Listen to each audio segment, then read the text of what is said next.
Kuyintokozo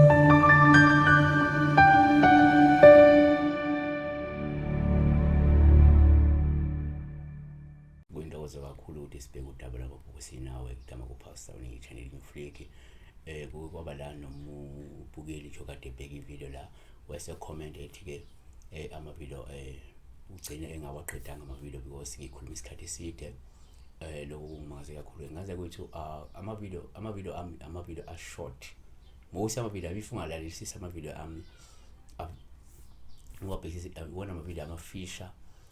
siyazama wonke amanje amavideo awupheli at least ku 4 minutes or less 5 minutes we hardly go ku 10 I very few videos la u10 ko 10 minutes but nakhona sibuka amavideo abo 2 hours na I do watch amavideo ka 2 hours to 3 hours umuntu oyedwa enza ivideo yodwa in one time so ungeke uzokhalela ivideo u5 minutes uthi yinde you can't even finish it because ngikhuluma isikhathi eside 2 uthi ngingayenzi introduction as in ngazi introduce igama every day mangikhuluma la so kunomuntu omusha oqala ukubuka ivideo so kufanele ngilisho igama kufanele ngisho ukuthi mhlawumbe ngicela abantu befone abantu benga WhatsApp ufuna ngisho ngoba abantu they keep on WhatsApping me but I've been saying lento ukuthi benga WhatsApp abantu for the past 3 years yabo abantu they keep on WhatsApping me texting me yabo so you keep on preaching the Bible the verse ukuthi abantu benga WhatsApp isizoqhubeka so ngaze ukuthi ama comment anjalo ngiwathandisisi ngoba I video ayikho end asibheke la usabza ngoba bulakazi uthi ke lesabza bulakazi uthi ngiyabiyelela mfowethu ngibuye ngiphethe ummese ngiulola ama side omabili please so la ummese yini ummese it's a knife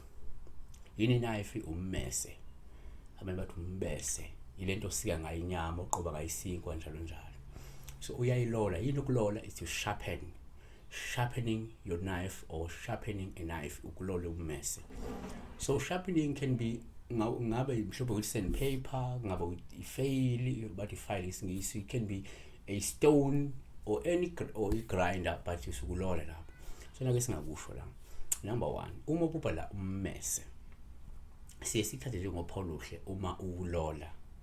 ngoba lungayisho lemizamo yakho yokuzithuthukisa noma yokulolonga ikhono lakho noma yokucija ikhono lakho ngenhloso yokuthi ukwazi ukufeza izinhloso zakho nezifiso zakho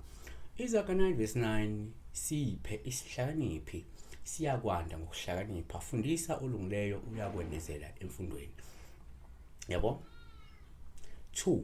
Kuyenzeka futhi ngesikhathi uphuphumese sikuthathe njengophawu hloma ukulola olungabe lukhombe ukuqeqesha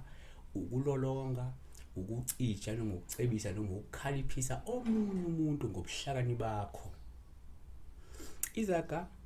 27:17 insimbi ilola insimbi nomuntu ubuso bomunye umuntu ngesingisi ke baye bathi a friend or bathi khona anginankinga so umshumeli 10:10 uthi uma insimbi ibuthuntu umuntu engalolu siko uyakhamelela ngamandla kepha okusizayo ukuphumelelisa kungokusizayo uphumelelisa kungokuhlakanipha yabona kanti number 3 kuyenzeka futhi ngesikhathi uphupha la ummese kube uPauluhle uma okulola olungabuye empeleni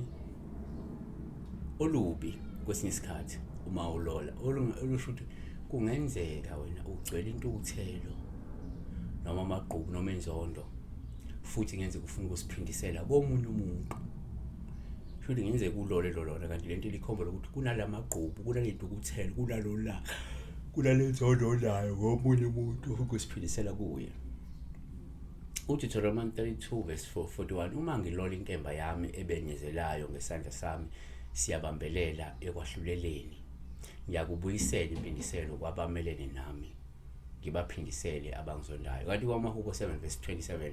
uma umuntu engaphenduki uyakulola inkemba yakhe ansala umsalo wakhe awulungise so shuleli Paul lingavela komunye umuntu kuumuntu obhizi ngezigalo nje manje oshaya impinda lingavela uma ukuthi umuntu omhlophe obhizi ngempinda kuumuntu obhizi ngento ethile zokulwa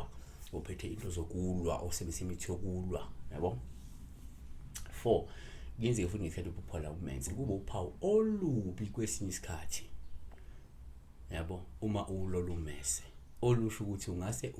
kube khona ukungaboni kasolinye phakathi kwakho nomunye umuntu, noma-ke kungase kuqubuke izingxabano, izinkinga emndenini ngenxa yakho.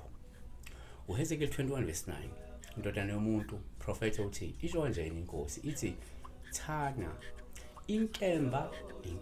iloliwe futhi iphucuziwe. So siyabonga kakhulu, sibheka la ummese, ulola ummese. Ngenze ngilole isod, kodwa uyalola isod, ummese, njalo njalo. Siyabonga, be blessed.